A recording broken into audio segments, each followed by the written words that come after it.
Goeienaand almal. Welkom by die Spring Sunshine in Chenin. Ek dink enigste wel, dit is spring, mens sal dit nie sê nie. Daar is nie baie sunshine nie. Maar ons het Chenin en ek hoop almal wat ingeskakel is vanaand het Chenin.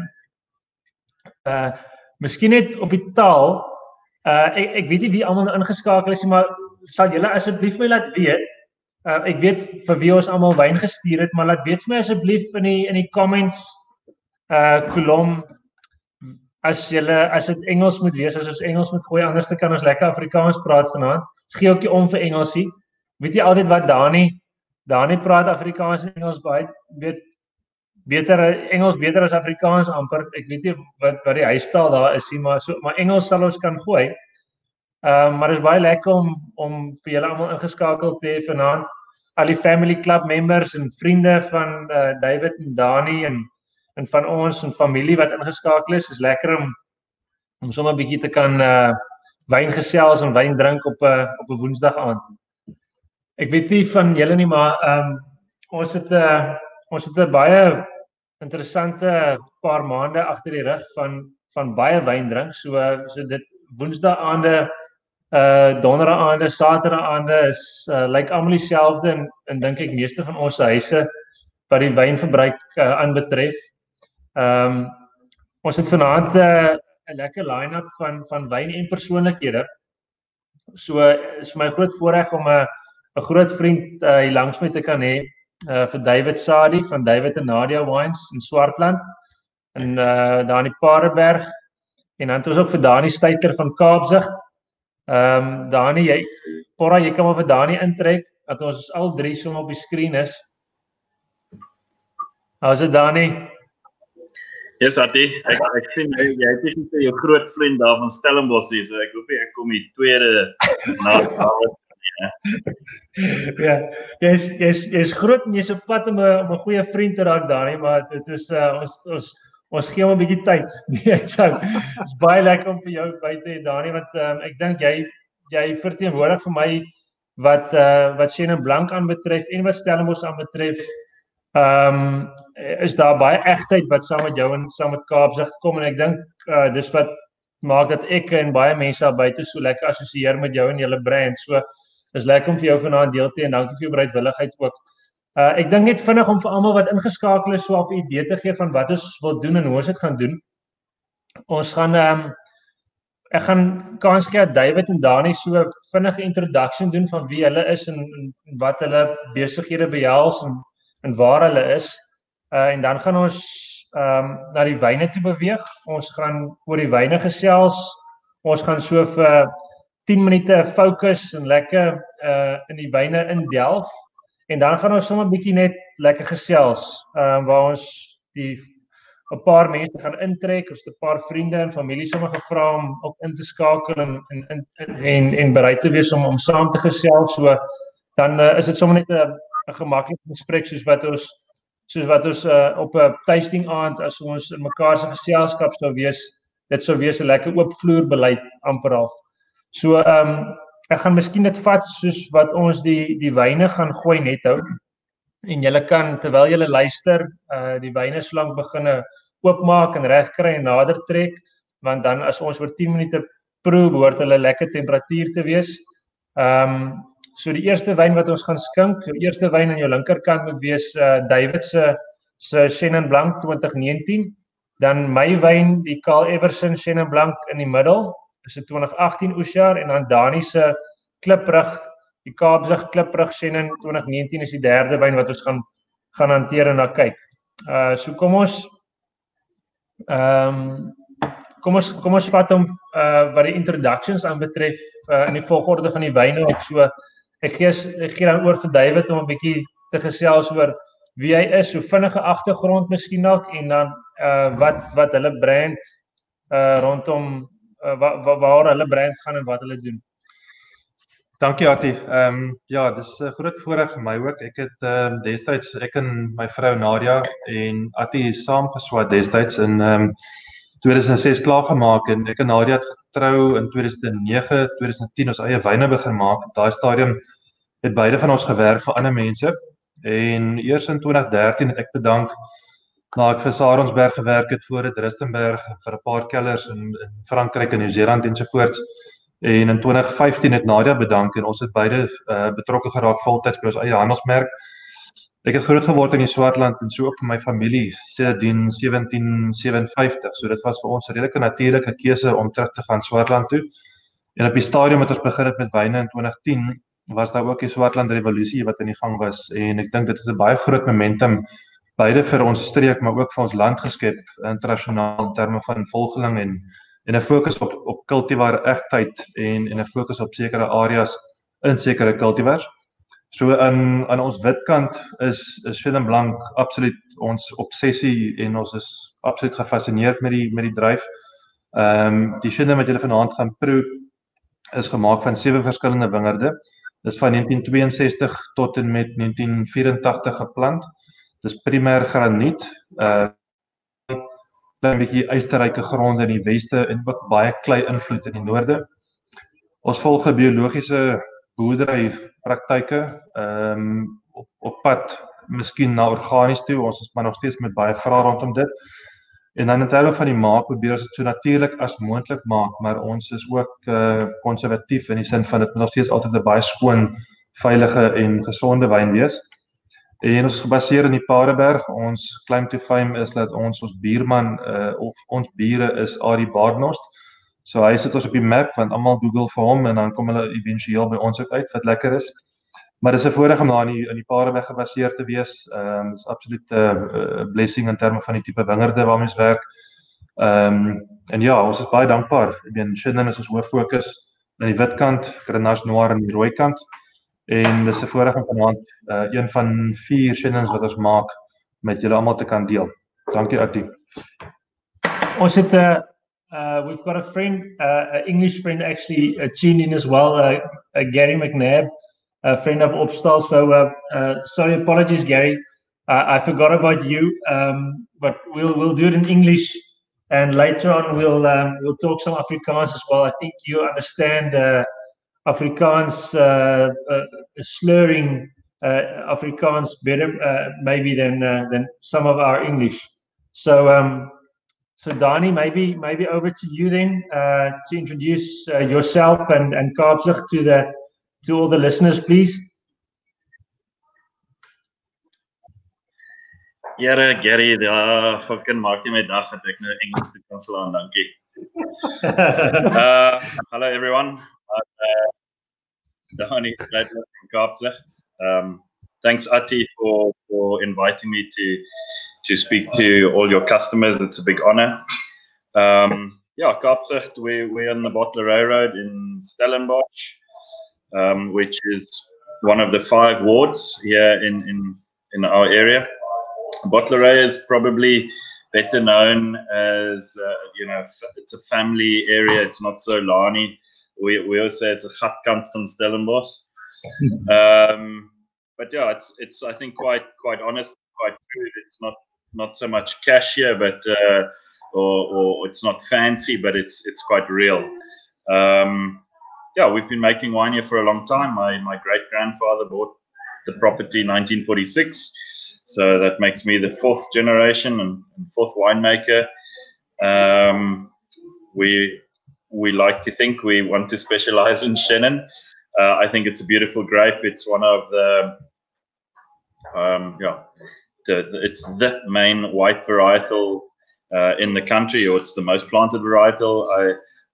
I think if you can make good Chenin in this country, then you'd be in the top Chenin producers in the world. So it is a big passion for us, and it's great that you've invited me to join today. Thank you. Cool, thanks, Dani. I think maybe these guys won't say it themselves, but if I could add, maybe David and Nadia is constantly mentioned in the top class of South African wine producers. They're a relatively young brand compared to our business and Dani's 4th generation family business as well. But the wines that they are pumping out is definitely some of the best that our country can offer, and they are mentioned in that top tier by all international wine critics, and also the local wine folks as well. And Dani is not just about Chenin Blanc. They're big on Pinotage and on Stellenbosch cabs as well. They make some of the best cabs in the country. Stellenbosch being the epicenter of Cabernet Sauvignon. And so these guys are modest and honest guys and winemakers, and it shows these, but they may be a bit too this. But that's how we know them and why we love them. Pora, if we can maybe just have the stats on Chenin Blanc up on the screen, we can have a quick overview on the status of Chenin Blanc in South Africa. It might be very small. I don't know how you guys are viewing it on your screens. Dani alluded to it earlier, but Chenin Blanc is the most planted variety in South Africa. It comprises about 17,000 hectares of the total 93,000 hectares planted in South Africa. So you see it's about just over 18% of the total plantings. The spread of the Chenin Blanc shows that the Olifantsrivier, that's towards Vredendal, and the Swartland all make up about 15-16% of that total plantings of Chenin Blanc. And with the Swartland and with Stellenbosch in at 8%, it's maybe a bit lower in terms of area and plantings, but they've got Stellenbosch obviously has a larger focus on reds, and Chenin Blanc is their most planted white still. And I think maybe something interesting as well is the when we look at the old vines, because that will be something that we can talk about this evening as well. When we look at the old vine percentage split, Chenin Blanc makes up about 50%, 50% of the vineyards 35 years and older planted in South Africa. And there's a big drive in promoting old vine wines. I think we can. Dirkie, can you pull up that old vine slide as well? That page, yeah, old vine. So I'm trying to figure it out as well. But it's the Swartland, Paul and Stellenbosch has got the most old vine Chenin Blanc in the soil. So that's working. That's the raw material is what makes world class and top quality wines at the end of the day. And so David and Dani, I'm sure, will be talking about the vineyards more so than what they do in the winery almost in a short while when we get to the wines. And these are quite often the gems that we have working with is these old vineyards. My wine is also made from an old vine classified vineyard that was planted in 1982. And I think David and Dani, I'll encourage both of you to maybe touch on the old vine project and what that means for you and your business, and also maybe the commercial value of it. I can maybe throw that one to David. And Dani, when you talk about your wine later on, can you possibly touch on the commercial value of Chenin Blanc internationally, and what you reckon brand South Africa has to gain in terms of hanging its hat on Chenin Blanc in a world context, in a world view. All right, so I don't want the wines to get to warm up too much. Let's get down to the wines, and please, guys. Pora is the one in the background in the studio running the show and the controls for us. He's able to pass on questions to us that you guys leave in the comments section, or in the if you tuned in through Vimeo, you can there's a comment section where you can comments, and Dirkie, Pora would pass it on to us, and we can touch on it. I want it to be informal as possible. All right, let's get down to the wines.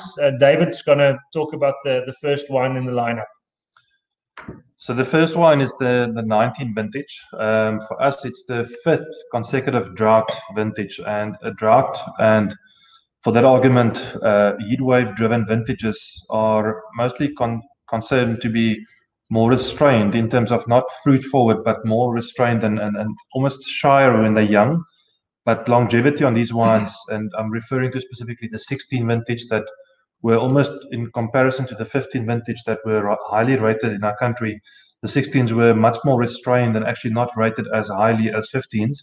But in my opinion, the 16s will actually outlast the 15s just purely due to the fact that we picked earlier, lower pHs, and the 19s are quite similar in that. We had obviously heat waves in the Swartland. We picked early, not high acids, but we got amazing low pHs from this vintage. And the pHs are quite important for us in terms of the longevity of these wines. We focus on, as I said earlier, on 7 different vineyards, and they're all qualifying as part of the Old Vine project. This bottling is part of 4 Chenin Blancs that we do. Potentially next year we'll do 5 in total. So the idea with Chenin Blanc for us to, on our main project, which is the David and Nadia project under this label, and obviously I'm showing it because we've got 3 other wines that that's on a different label, is that it shows the Swartland. It shows one climate, it shows one region. It's a warm region, and we also have to work cleverly in terms of acid levels and the perception of freshness on these wines. So we picked 7 different vineyards. We will do at least 12 to 13 picks on it. We'll have a lot of different components. We don't do any skin contact, it's just pure whole bunch pressing. And our wines are based on minerality from the Paardeberg in terms of granite soils, salinity from old vineyards, texture from dryland farm vineyards, concentration, but also elegance in terms of that, because in our region and across the Cape, it can be quite warm, and warmth goes with a lot of sweetness in wine. So for my style, my preference, I prefer dry perception, purely for the fact that I don't have huge acids in our wines. So we want these wines to be quite dry and use old oak, because we don't want our wines to be perceived as clumsy. We want these wines to be perceived as fresh, and tension and focus on detail. In terms of the Old Vine project, we've been part of it since day one. I think the value that the Old Vine project has contributed to our industry has actually forced and caused, both on a very small producer scale up to a very big producer scale, it's enforced a culture in terms of better farming for the future, in terms of better hygiene practices, making sure that we actually keep our vineyards longer in the soil as opposed to just ripping them out and replanting every 20 years. It goes without saying that in our industry, we also do compete in terms of turnover per hectare. We do compete with citrus and apples and many other crops that actually yields much better value. So it's important, and I think Dani will touch on that, is to also diversify in terms of different pricings on different levels of wines. In our scale, we're too small to be able to diversify in terms of different levels of Chenin Blanc. We do need to play on the absolute, very much premium side of things, but it's important to also bottle your wines, and you can't just rely on bulk wine production to make a living.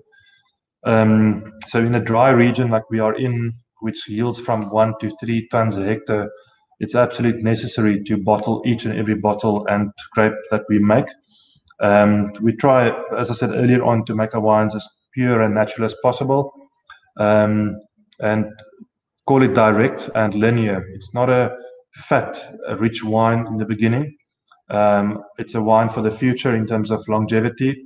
It's saline, it's focused on freshness, and it's obviously a big privilege for us to be able to make and work with Chenin Blanc and to farm 4 of 7 of these vineyards in total.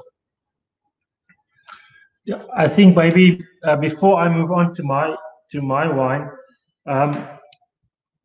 what I think maybe was not the case in the past is what David and Dani to a lesser extent is doing. David mentioned it earlier. He's got 4 different Chenin Blancs, and that shows someone that knows a certain variety.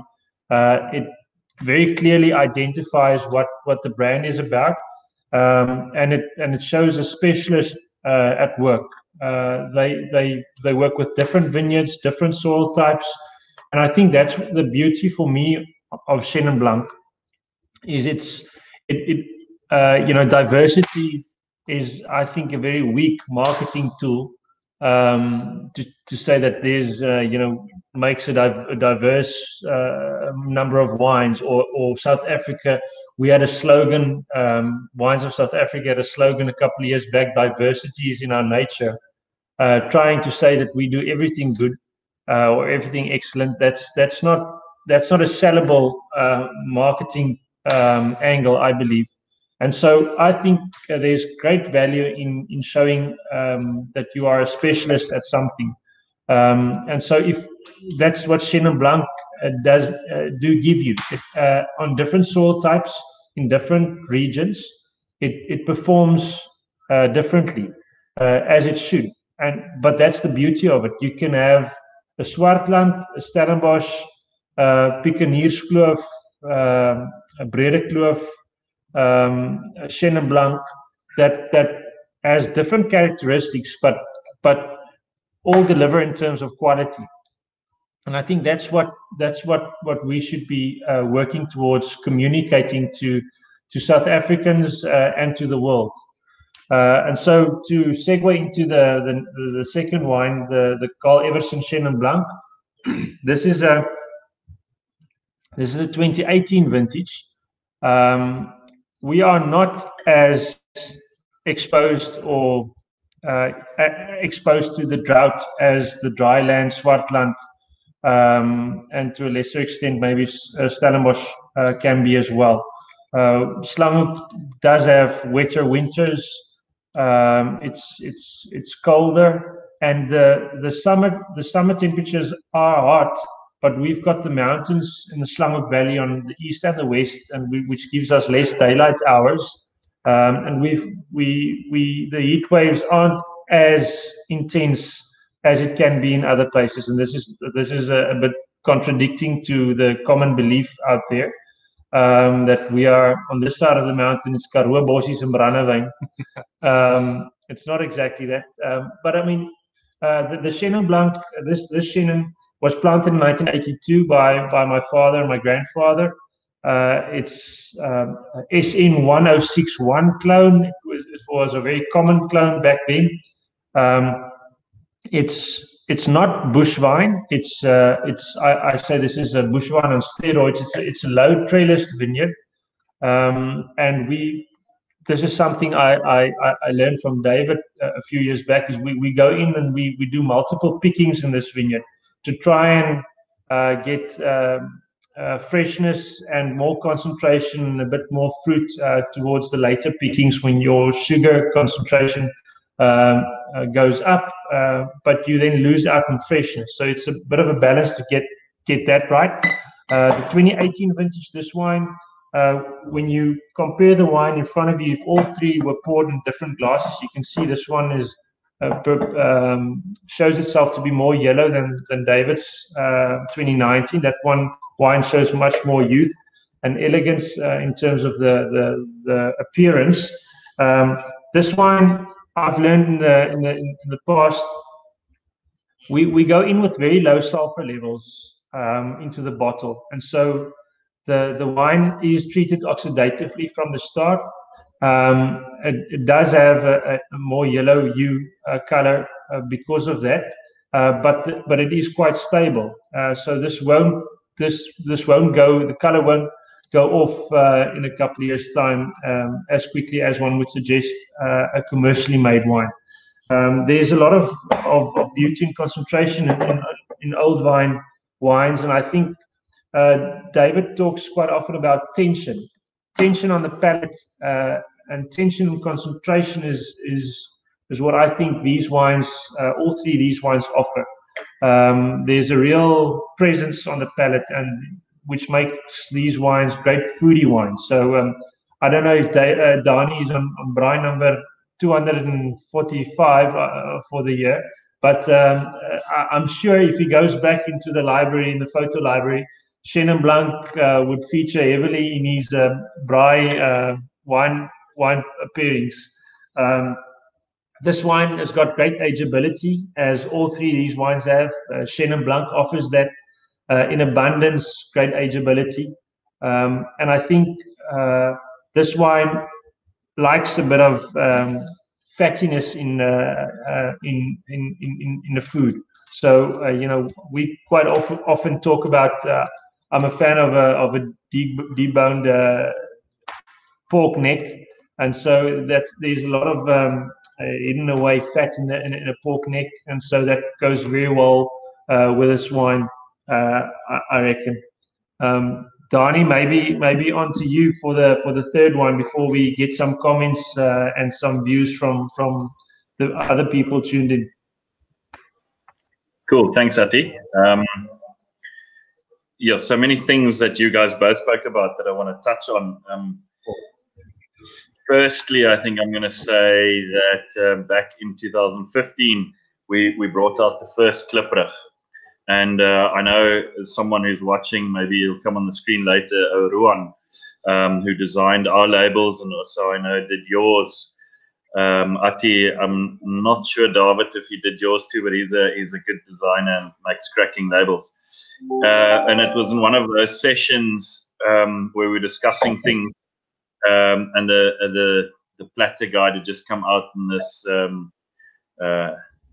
your wine had just won 5 stars. I mean, David's probably got more 5 stars every year than I've got in my whole winemaking career. Yeah. He makes 5 stars. It's incredible. But anyway, yeah. It's wonderful to be in this lineup and to be, you know, half not regarded in the same quality, but to be allowed to come chat with you. It's you know, 2 youngsters, I say youngsters, they were only a year or 2 behind me. I can't remember at varsity. Yeah. But yeah, it's like to be making wines or to be chatting here with you. Anyway, so let's get into the Kliprug. I think, like both of you have touched on, that old wines definitely has something very special. The part I find is that a young vineyard, if you let it ripen, it loses its acidity. Old vines seem to keep their freshness and keep their acidities. They have that concentration, but at the same time, a freshness.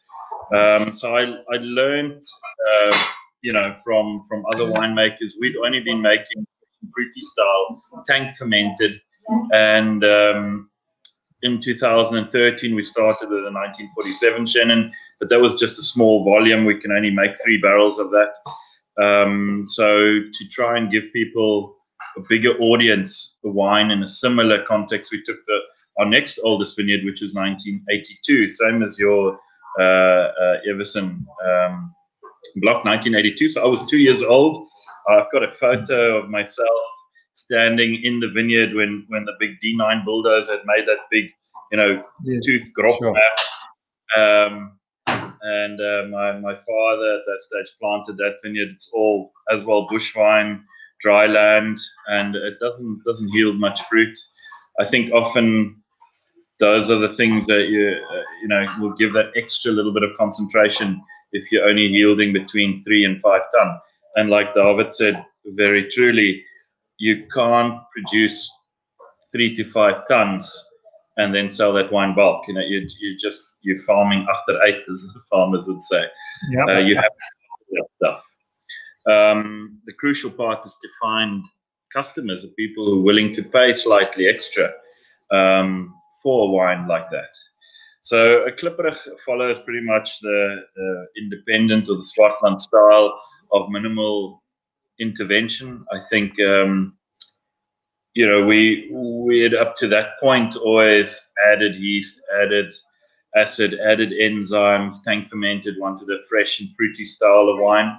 Whereas if you pick the grape at that stage, for us as the grape, the skin of the color, the skin of the grape starts turning from green to yellow.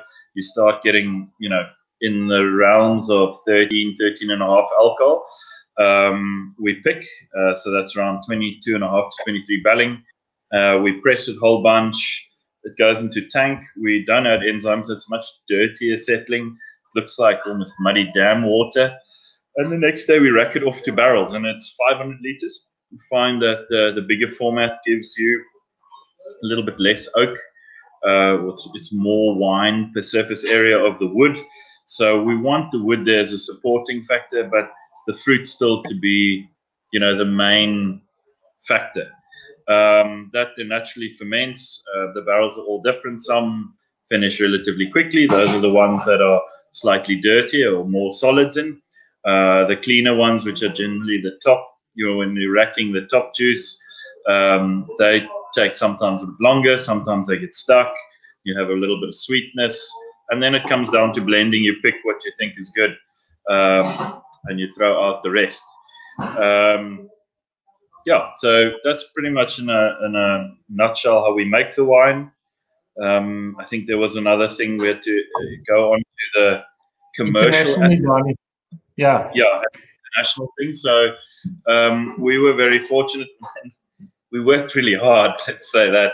On Waitrose, we had the previous Waitrose buyer was interested in our 1947 Chenin, but because we only made 900 bottles and still only make 900 bottles, that's obviously not possible. So we were kind of forced into producing another wine, which is this Kliprug. And then we were very lucky that Victoria Mason, who's the head wine buyer for Waitrose, took that on. And I think a very big reason for that was the Old Wine Project. So Andre Morgenthal, who used to head up the WOSA, or Wines of South Africa profile, he started this group called the Old Wine Project. And I know the wine that went out to you guys doesn't have the sticker, but that's because we were sleeping and didn't put stickers on. And we got the stickers. You were drying, man. Yeah. You were drying. So yeah, that's, we're very fortunate to have been placed now on a Waitrose shelf, and hopefully people will pay that little bit extra for something, that it has taken 38 years to grow, takes a full year to make, gets a lot of love and extra attention. It's very different to something that's sitting on the shelf at £9. You now have to pay almost £15 for the wine. But hopefully people taste it and go, yeah, that's worth it. And I mean, I taste your wines and I go, that, that's why I love Chenin. They're just so much character, so complex, so much length.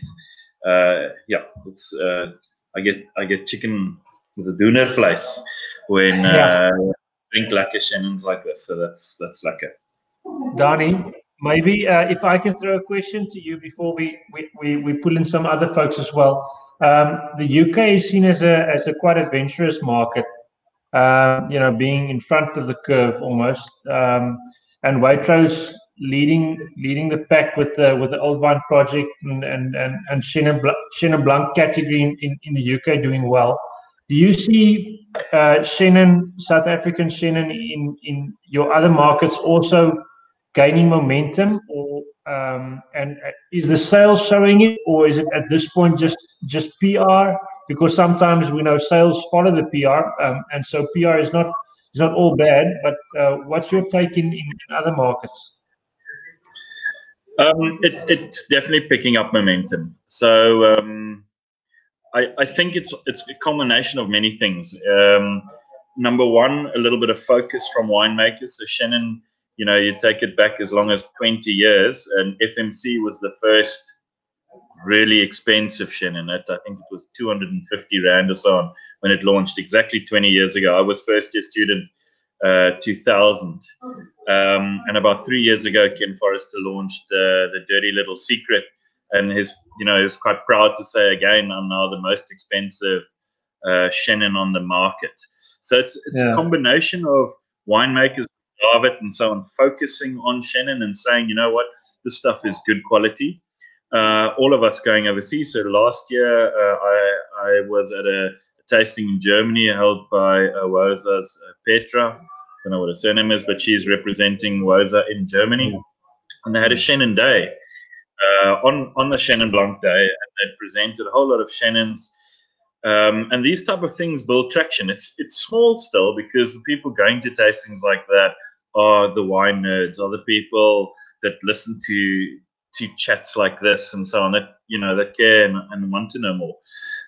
But that's the thing that turns, because they then, instead of buying another German Riesling, will buy South African Chenin. And I don't want to say that we're competing against France and so on, but we definitely, I think we've got 60% of the Chenin Blancs planted in the world come here, and then France is next, and they've got about 25% or something, and then the rest of the world is what remains. But we definitely the powerhouse when it comes to this varietal, and I think over the last 10 years we've definitely given France a bit of a shake-up and said, we're producing, if not as good, better Chenins than you know. And France makes great Chenins. I'm not knocking them at all. I'm just saying that we ourselves need to believe more in ourselves, because I think that's where a lot of that drive comes from. And we definitely have the stuff. We have the knowledge and the vineyards. So yeah, we just need to get the image now. Yeah, cool. Thank you, Arnie.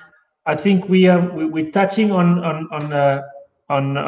consumer feedback and consumer buying behaviors. It's maybe best to then pull in the everyday consumers out there. These guys aren't everyday consumers. The kind of deliveries I make to Peter So is I wouldn't think that's everyday drinking. His garage, cars are constantly parked outside the garage to make way for all the wine that's packed inside. And I know my sister out in Pinelands and my brother-in-law, they were big time smokkelaars. Like yourself, Dani. I think we had a couple of smokkelaars.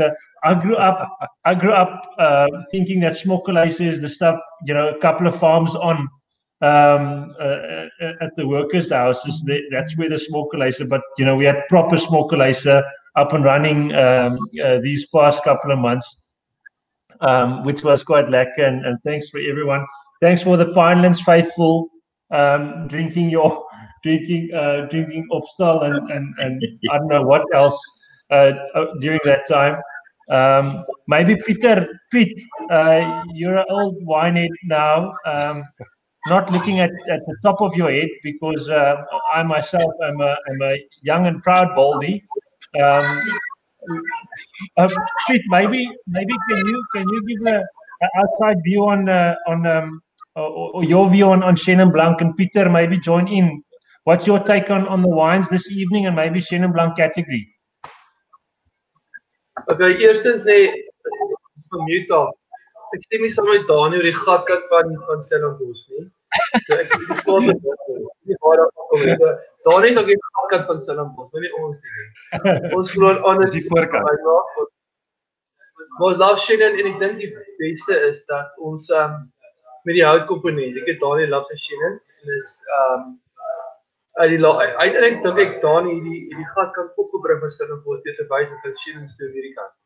En ek love dit. Al die jare ons groot raak op blank manne. Baie ons anti-Sovie, Paul die agter. Hy kan dit drinkie. Ek my pa, ons groot so met blank manne. My pa, jou pa het al baie wyne saam gedrink. Ja. Wat hy so ek dink die potensiaal is nog, ek dink dit gaan nog verder gevat word wat my betref. Ek dink daar is net verskoon die gatkant van hierdie kant, maar die res van ons kan reg baie groot Chenins. Pieter, miskien kan ek 'n vraag vir jou gooi. Dink julle, weet ons praat baie keer oor jy weet, en dit is nie om Sauvignon Blanc te dis nie, maar Christian iets het op 'n stadium gesê dat hy dink daar word die deurgaanse kwaliteit van Chenin Blanc in ons land is beter as die deurgaanse kwaliteit van Sauvignon Blanc. Dink julle Chenin Blanc drink lekkerder, drink makliker as Sauvignon Blanc of dink jy daar so 'n tyd en 'n plek vir beide van daai? Miskien jou persoonlike voorkeur Pieter. Wat jy uit 'n absolute gebruiker en 'n leekse oogpunt kan ek sê dat ek verkies Chenin Blanc vir daai spesifieke rede. Maar dan wat ek ook moet sê is ek dink hierdie jaar se Sauvignons wat weer gekom het is regtig vir my uniek. Ek het nou al 'n paar gedrink en dit het nie daai verskriklike groen te suur wat jou net eenvoudig agter die kiewe hap en jy weet in jou onder kry nie. Ja. So ek dink hierdie jaar Sauvignons voel vir my gaan miskien so 'n bietjie die mal breek. En dan natuurlik my persoonlike voorkeur is vir 'n Chenin wat 'n bietjie hout gehad het. So dit is maar die voorkeur op die ou van die dag. Elke ou se spesifieke smaak. En ek dink weer eens wat my persoonlike palet is die klein bietjie meer residual sugar wat jy partykeer kry op 'n Chenin. Is nou meer vir my spesifieke smaak. So Pieter, het jy die kliprug vir jou dan uitgestaan in die line-up want ek dink dit is nie noodwendig die RSC maar dit is sy vrug is 'n bietjie vir my was dit baie meer prominent geweest. 'n Bietjie meer showy geweest daar. Ja, ek dink ons het so 'n bietjie getoer aan hierdie kant. So my vinnige persoonlike opsomming is David se Chenin het 'n ongelooflike lekker lang finish. Die Opstal Chenin koop ek nou al van of die Everson Chenin koop ek nou al van 2014 af. So daar's 'n bietjie van 'n onregverdige love affair wat daar aangaan. As ek nou hier in Dani se huis, waar is hy? As ek nou jy gaan uitgeskop word. Nou, dis ek ongelukkig die Everson Chenin. Dit was my absoluut fantasties geweest.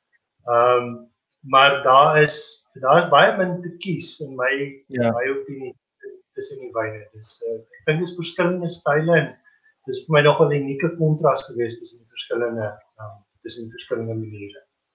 Cool. Interessante vraag geweest. Ja, thanks Pieter. Kobus het 'n vraag gevra oor hoekom Chenin Blancs oor die algemeen langer hou as Sauvignon Blancs. David, kan ek vir hom vir jou pas miskien? Is Afrikaans of Engels? Ek gooi my Engels. I think, historically, if you think of Sauvignon Blanc, it's based on a New World concept in terms of New World Sauvignon Blanc. And it's mostly actually manicured and actually made in a very gentle world where it's all about protecting the fruit and flavor. So it's actually a very reductive winemaking style.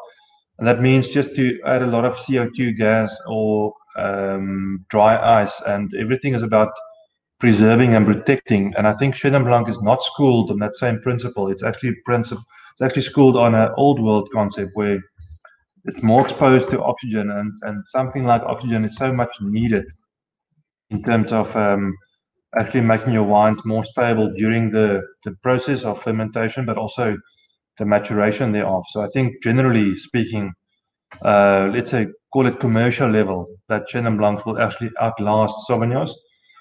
If you think of the coldest areas in our region or in the country, and if you have proper Sauvignons, in theory they might actually outlast Chenins. So if it's well made, old school principles, old world principles, then it's all about pH and acid. And I think for that argument, if it's well made, then you would see some Sauvignons actually outlasting. But commercially, definitely Chenin is the workhorse that actually will go the mile. Cool. Thanks, Dave. Groenies, julle daar in Pinelands. Like julle Chenin Blanc? Soos hoop, ja. Wat is ons al ge-unmute? Ons het 'n paar keer gemute weer. Ons besig hier. Want die kinders is klink onder beheer. Maar slaap. Ons het hulle van die gegee. Wat loop deur julle are? Wat Chenin Blanc betref, hoekom drink julle graag Chenin of hoekom hou julle van Chenin? Ek dink ek was ook in van daai wat lank meer net Sauvignon geniet het. Ja, sy nou sin die spraak van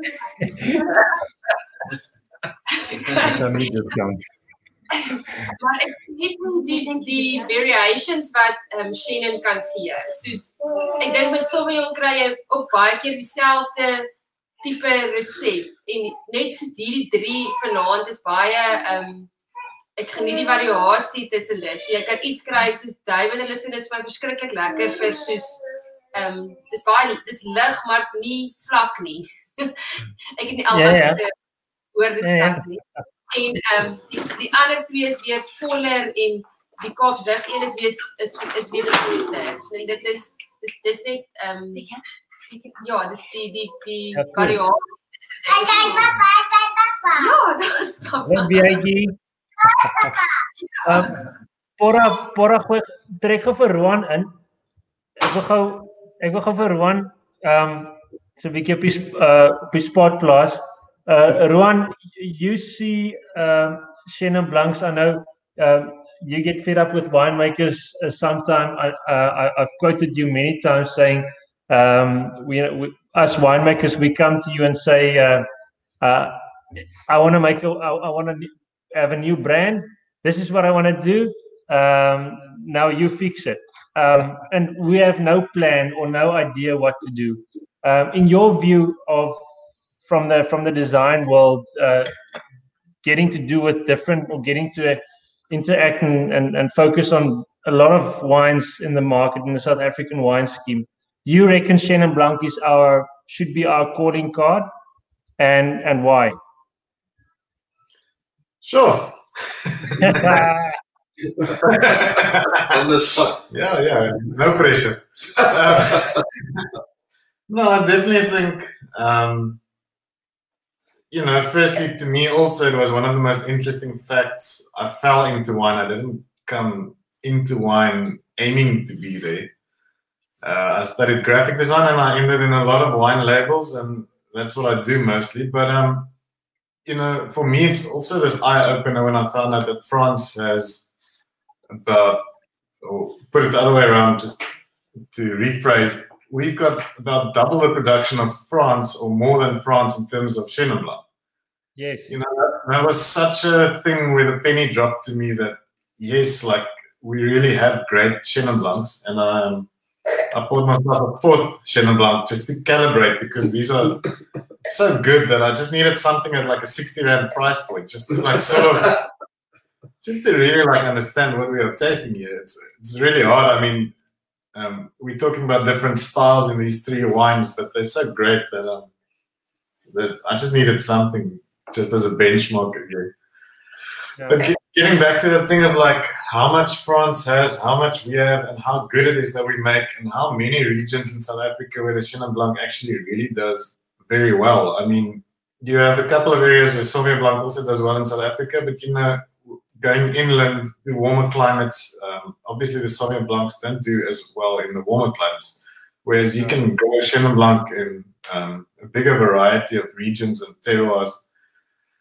So I think it's so interesting to me. We are doing really well with Chenin, and you ask about a brand building exercise here, and you're referring to each person's own, say, microeconomic brand on its own, and then you talk about a bigger picture of brand South Africa and Chenin Blanc South Africa.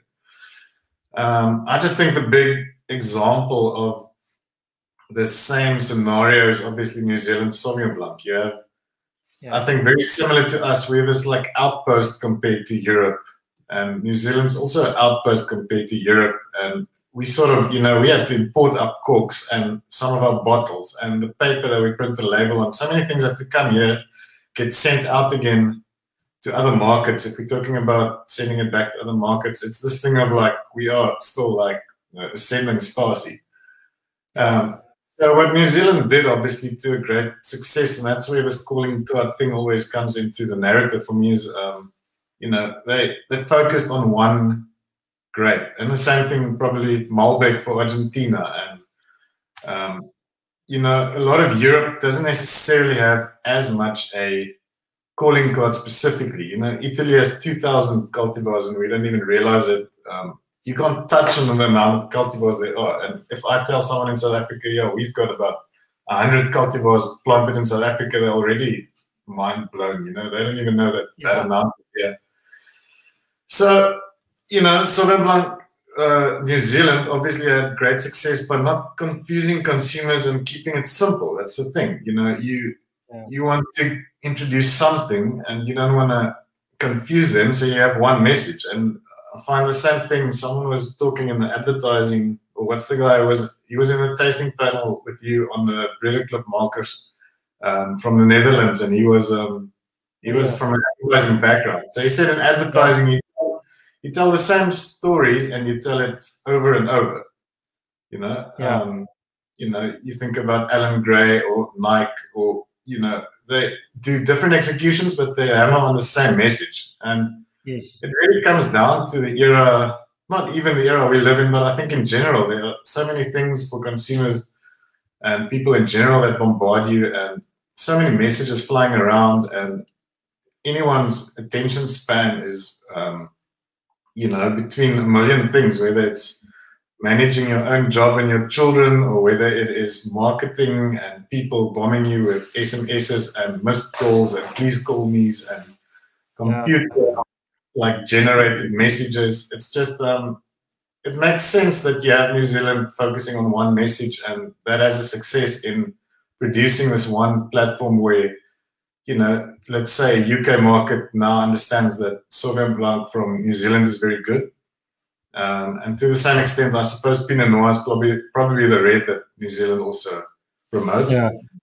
But I do find it sad at the same time that, you know, there are more cultivars. So a calling card is a double-edged sword to me in terms of the word that it's kind of sad. We really do have interesting other things. Yeah. So I don't know if that answers your question, but I think obviously you want to simplify a message that has success in, you know, creating, how can you say, different strands that combine to form one strong rope for a marketing exercise for a brand from South Africa to go into the UK market. I mean, that's the strategy. We definitely, I think, through the various examples of cultivars we have, you know, I think we just have, you take Pinotage, I think, and you have the opposite effect. Pinotage is actually so diverse, especially from South Africa. So it's this thing that is unique to South Africa, but I don't think it's very easy to bring in consumers into a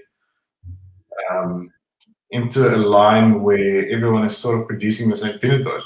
It's much more tricky cultivar. It's so diverse. Yeah. Rowan, that was a proper Hoërgraad reply after giving me a fright of how to answer that. That was very Hoërgraad. So thanks for that. It's very cool. pH levels in your things. Our pH. Your response was like our pH levels. Yeah, it's difficult to always understand. No, but I mean, you have. That's why I posed you that question, because you know, we're sometimes the frustration is sant. You know, we're in the winery operating, doing what we do, and I think, you know, David mentioned this a while back.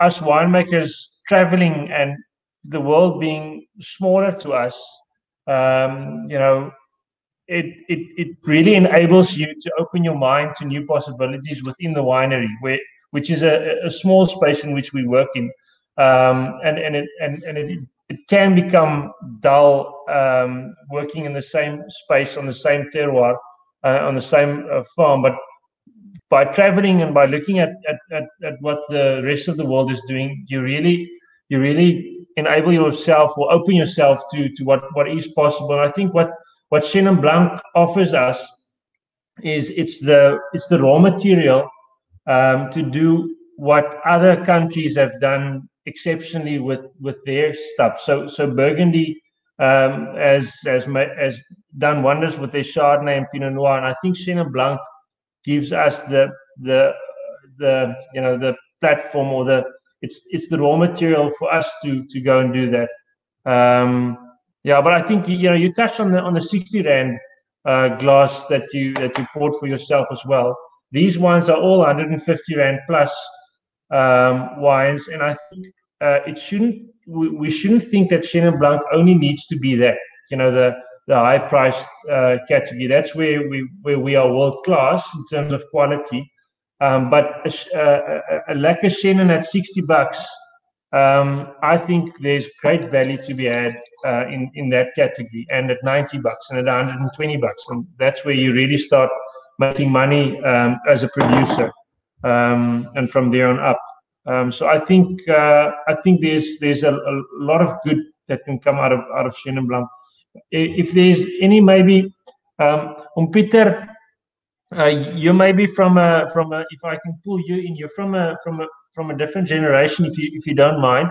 Nee, oom Pieter, or ek sê nie oom vir Pieter is sou nie. Oom Pieter daar agter Roan. What are you talking?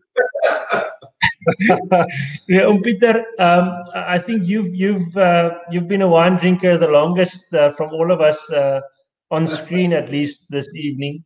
You've seen Chenin Blanc called many different other stuff, Liebersteins, and I don't know what other steins else. But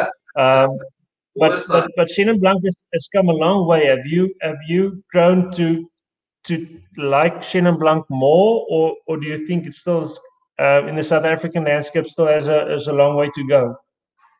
Yeah, I think with Ruan next to me, he's introduced me to a lot of the newer tastes of Chenin Blanc, and I can commend you with how you go about with your wines.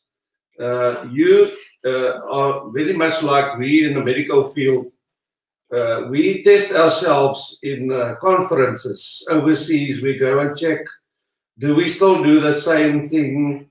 Are we on par with other people? And I think this is very similar. You go and check, do you do the same? Are you on par with people overseas? And I think you can really pat yourselves on the back. This is going good. And you don't have to stand back for anybody else. Okay, lekker. Dankie, Pieter. I think the lekker thing is, and that's why I pulled in David and Dani, is the camaraderie within the wine industry is really at a very healthy space, in a very healthy space. And it's so much more fun to collaborate and to share ideas and wines and points of view. Then maybe I know my dad told me back in the day when he entered the wine industry, people held their cards much closer to their chest. It was I'm going to look after myself kind of environment, and I think it makes it easier to collaborate and to work together when it's a healthy space within which we can do that. Ruan, Pieter, baie dankie vir die join. Julle moet lekker verder drink. Ons gaan begin wrap up. Pora, if you can pull in Dani, maybe. I want to get closing remarks maybe from Dani and David on maybe the way forward in terms of Chenin Blanc, where we think Chenin can still improve maybe, or where we can go, or maybe just a fun wrap up or remark to end this off. Dani, you go first.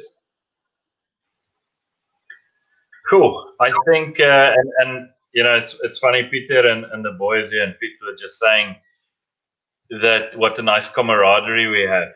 And I think a lot of it stems from that. If you just try promote yourself and what you're doing, you don't get far. But as a young group of winemakers that that support each other and work together to try and promote Chenin and South Africa, I think we're going to get a lot further. And I think we've got to keep doing that. And we've got to keep sharing, because it starts off there. I mean, I asked David and I ask you, yes, how do you make this beautiful wine? I also want to make wine like that. and the knowledge is shared. You know, don't use these barrels, don't do this, don't do that, whatever, and you know, helping each other. I think we're going to get there. Cool, thanks, Donnie. Dave? I think sharing as much as possible in terms of doing tastings together and sharing secrets. I mean, it's not about secrets. It's, I think, the personality and the perception around wine that's quite relevant.